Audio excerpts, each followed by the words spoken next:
Rasulullah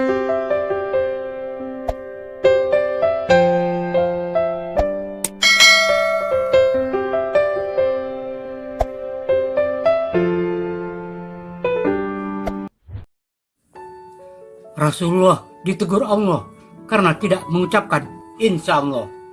Kisah An-Nadar Ibnu Haris dengan 3 pertanyaan. A'udzubillahi minasyaitonirrajim. Bismillahirrahmanirrahim. Assalamualaikum warahmatullahi wabarakatuh.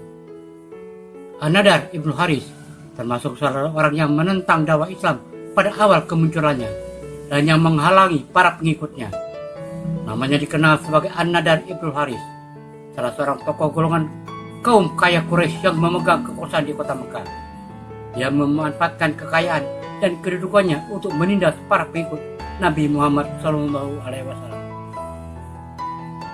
Pulangnya dari Persia untuk belajar kepada beberapa juru dongeng di kerajaan, antaranya Rustam dan Isfandiar, An-Nadar merasa terancam atas kehadiran Rasulullah. Di Mekah, dia melihat Rasulullah yang telah mengakui diutus Tuhan itu membacakan ayat-ayat Al-Quran yang menarik hati sebagian warga.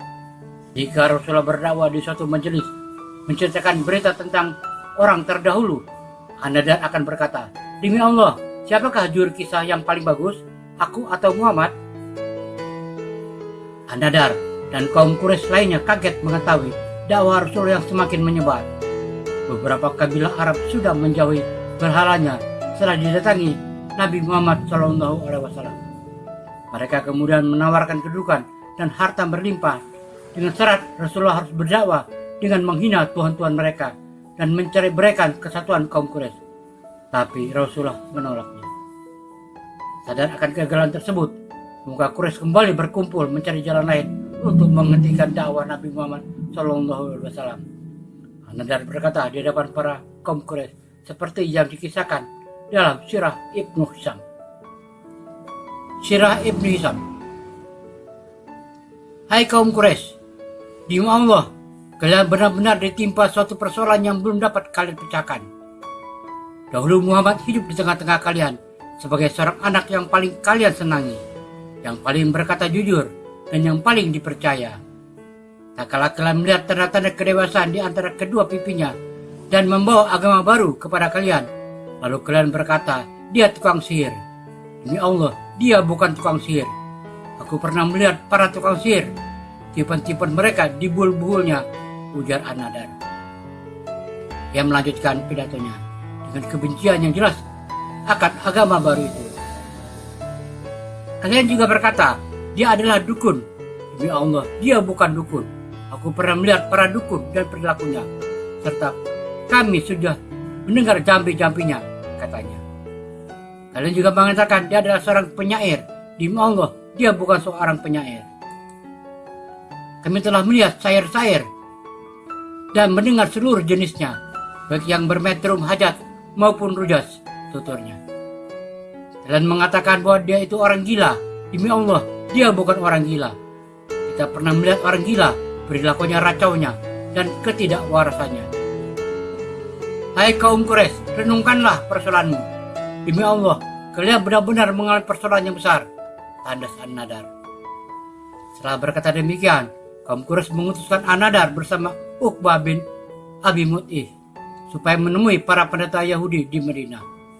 Tujuannya untuk mendapatkan informasi dari para pendeta Yahudi mengenai sejarah Nabi dan kaum terdahulu untuk menginformasi kebenaran yang disampaikan oleh Muhammad sekaligus untuk mengetahui pendapat mereka terhadap Muhammad. Berangkatlah An-Nadar dan Uqbah ke Madinah dengan bergegas karena ingin segera mendapatkan informasi dari para pendeta atau penjelasan tentang apa yang dibawa oleh Muhammad. Setelah tiba di perkampungan Yahudi, keduanya menjelaskan keberadaan Muhammad kepada para pendeta. Mereka menerangkan ciri-cirinya, menginformasikan sebagian perkataannya, serta menggambarkan kehidupannya. Para pendeta Yahudi pun berkata, tanyakanlah kepadanya tentang 3 hal. Jika dia dapat menjawabnya, berarti dia seorang nabi yang diutus. Jika tidak menjawab, berarti dia hanya seorang yang mengada-ada dan mereka sesuatu untuk akalmu, kata para rahib Yahudi itu. Pertanyaan pertama, mengenai apa yang dialami oleh sekelompok pemuda yang pergi pada zaman dahulu dan memiliki kisah yang menakjubkan.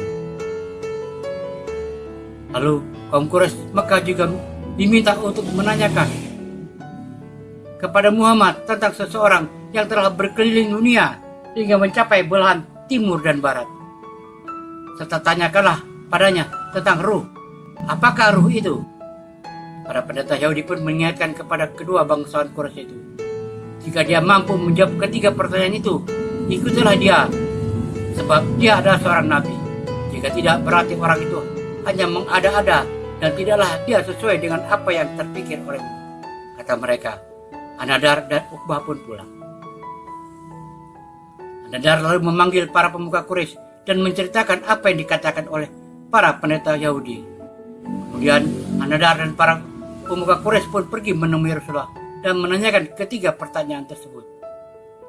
Tapi Rasulullah hanya menjawab, "Aku akan menjawab pertanyaan kalian besok," tuturnya. Ternyata sampai hari ke-15 Allah tak kunjung menurunkan wahyu dan Jibril tidak menemui Nabi untuk memberi jawaban atas tiga pertanyaan yang diajukan pemuka Quraisy. Atas ketidakmampuan Nabi memberi jawaban itu, petinggi Quraisy pun merasa senang. Muhammad berjanji esok hari. Sekarang kita berada di pagi hari ke-15. Namun dia tak kunjung menjawab pertanyaan yang diajukan kepadanya, tidak mereka.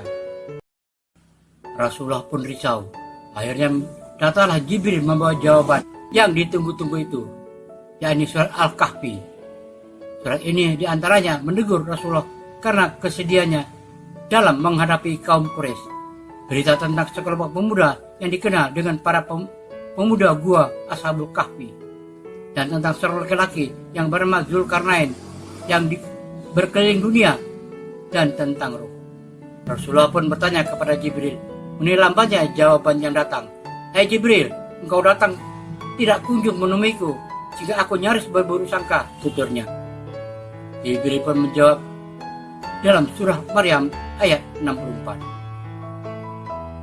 Surah 19 Maryam ayat 64.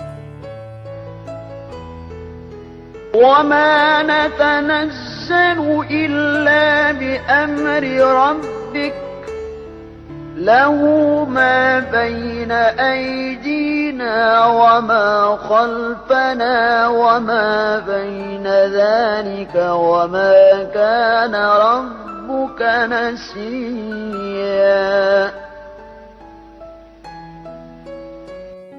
Dan tidaklah kami, Jibril, turun menyampaikan wahyu kepadamu, kecuali dengan perintah Rabb-mu. Punyaanyalah apa-apa yang ada di hadapan kita, apa-apa yang di belakang kita, dan apa-apa yang ada di antara keduanya. Dan tidaklah Rabb-mu lupa. Namun, setelah mendengar jawaban Nabi Muhammad, para pemuka Quraisy tetap mengingkarinya. Mereka juga tidak menjalankan pesan pendeta Yahudi untuk mengikuti ajaran baru itu, bila Rasulullah mampu menjawab tiga pertanyaan tersebut. Turunnya surat Al-Kahfi untuk memberi tiga jawaban itu juga diikuti turunnya ayat ke-23 dan ke-24 yang merupakan teguran kepada Nabi Muhammad SAW. Surah 18 Al-Kahfi ayat 23 sampai 24. وَلَا تَقُولَنَّ لِشَيْءٍ إِنِّي فَاعِلٌ ذَلِكَ غَدًا. Dan janganlah sekali-kali kamu mengatakan terhadap sesuatu, sesungguhnya aku akan mengerjakannya itu esok pagi. إِلَّا أَن يَشَاءَ اللَّهُ وَاذْكُر رَّبَّكَ إِذَا نَسِيتَ وَقُلْ عَسَىٰ أَن يَهْدِيَنِ رَبِّي لِأَقْرَبَ مِنْ هَٰذَا رَشَدًا. Kecuali dengan menyebut insya Allah, dan ingatlah kepada Rabb-mu jika kamu lupa, dan katakanlah mudah-mudahan Rabb-ku akan memberiku petunjuk kepada yang lebih dekat kebenarannya daripada ini. Pemuka Quraisy kehabisan akal untuk mematahkan argumen mengenai kenabian Muhammad. Tiga pertanyaan penting mengenai kaum terdahulu dari para pendeta Yahudi berhasil dijawab. Rasul dengan benar, walau terlambat 14 hari. Nah itu, ada jalan lain untuk menghentikan aktivitas dakwah Rasul selain dengan kekerasan. Kisah An-Nadar ini diabadikan Allah dalam Al-Quran. Setidaknya ada 10 ayat yang berkaitan dengan An-Nadar diturunkan. Di antaranya adalah surah 25 Al-Furqan ayat 5. وقالوا أساطير الأولين اكتتبها فهي تملى عليه بكرة وأصيلا. Dan mereka berkata, dongeng-dongeng orang-orang dahulu dimintanya supaya dituliskan kembali oleh Muhammad. Maka dibacakanlah dongengan itu kepadanya setiap pagi dan petang. Penolakan An-Nadar terhadap ajaran Islam juga diungkapkan dalam surah 8 An-Anfal ayat 31 sampai 32. وَإِذَا تُتْلَى عَلَيْهِمْ آيَاتُنَا قَالُوا قَدْ سَمِعْنَا لَوْ نَشَاءُ لَقُلْنَا مِثْلَ هَذَا إِنْ هَذَا إِلَّا أَسَاطِيرُ الْأَوَّلِينَ. Dan apabila dibacakan kepada mereka ayat-ayat kami, mereka berkata, sesungguhnya kami telah mendengar ayat-ayat yang seperti ini. Walau kami menghendaki, niscaya kami dapat membacakan yang seperti ini. Al-Quran ini tidak lain, hanyalah dongengan-dongengan orang-orang purbakala. وَإِذْ قَالُوا اللَّهُمَّ إِنْ كَانَ هَذَا هُوَ الْحَقَّ مِنْ عِنْدِكَ فَأَمْطِرْ عَلَيْنَا حِجَارَةً مِنَ السَّمَاءِ أَوْ ائْتِنَا بِعَذَابٍ أَلِيمٍ. Dan ingatlah ketika mereka, orang-orang musyrik berkata, Ya Allah, jika betul Al-Quran ini dialah yang benar dari sisi engkau, maka hujanilah kami batu dari langit, atau datangkanlah kepada kami azab yang pedih.